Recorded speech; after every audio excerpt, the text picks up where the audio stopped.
Okay, this is a review of the GBC H320 Laminator, and one of the features it has is that it can do 3 mil, 4 mil, or 5 mil size laminating sheets. It's supposed to heat up in under a minute, so I'm going to turn on the power strip here, and it goes through a little check to make sure that it's plugged in, and then when I put it on, when it first comes on, you can do cold lamination if you buy cold laminating sheets, and then I got this product free from the Amazon Vine program, and they also supplied a package of 25 3 millimeter sheets, or 3 mil sheets rather. So that's what I'm going to use for this review, and I'm just going to go ahead and hit the 3 mil size since that's what I have, and you can see it start to glow, and I'm just going to let it heat up. I have the clock next to it just to see if it heats up in under a minute or not.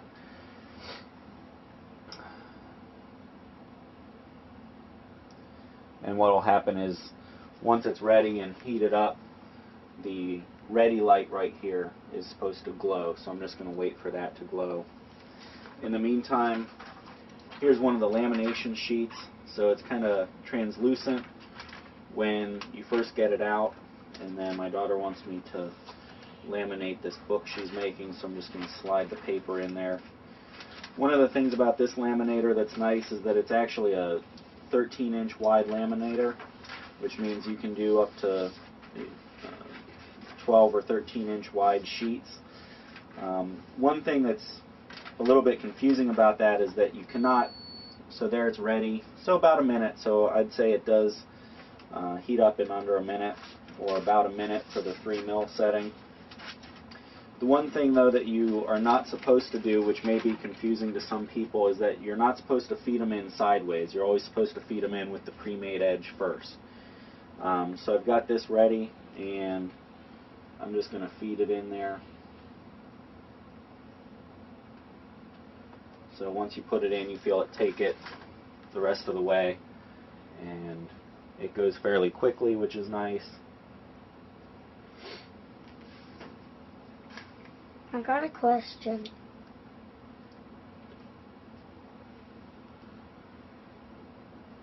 And you can see it's already coming out. And this is actually the first sheet that I've ever laminated with this laminator.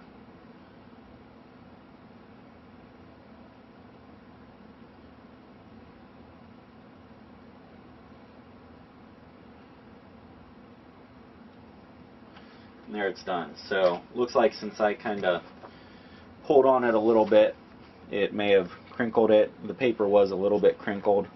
As far as bubbles and things, there's maybe some slight bubbles right here, but nothing major that I would say. I'd say overall it's a very nice quality lamination.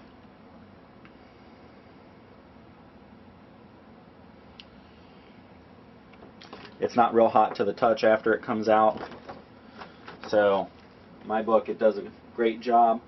Like I said, the only thing that I would recommend is that if you aren't going to laminate the wider sheets, go ahead and get the laminator that's not quite as wide.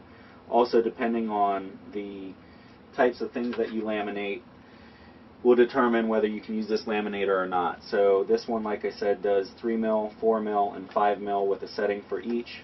It also does cold lamination if you have those sheets.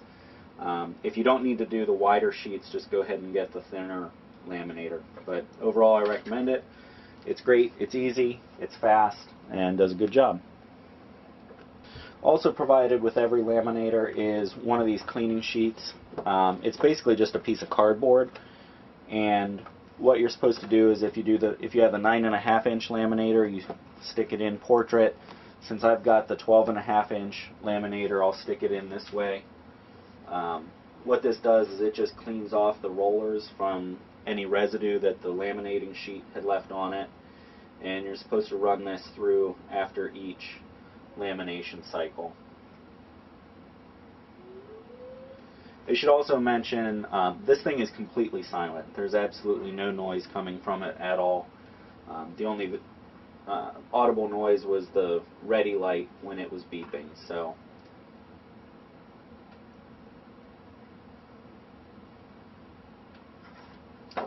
That's it. I'm going to go ahead and put it in there, and I'm going to feed it in sideways just to see how it does.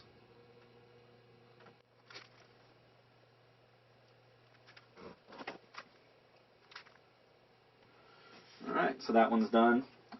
As you can see, I fed it through sideways, which is what it says not to do.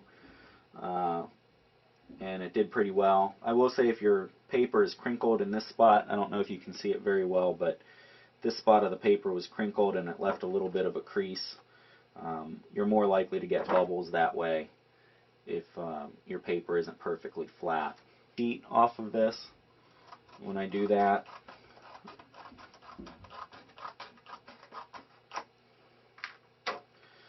It stays closed, so it does a nice job of making a really good seal. Now if I was to cut across the bottom and actually cut through the paper,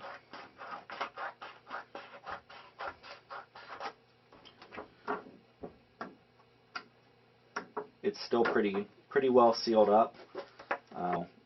What's nice about that is even if you have to cut off the edges, this thing seals really well. Nice job. The other thing is the laminator will turn off after a certain period of time when it's not used, because when it is on, the rollers are constantly moving. So it has an automatic shut-off feature as well.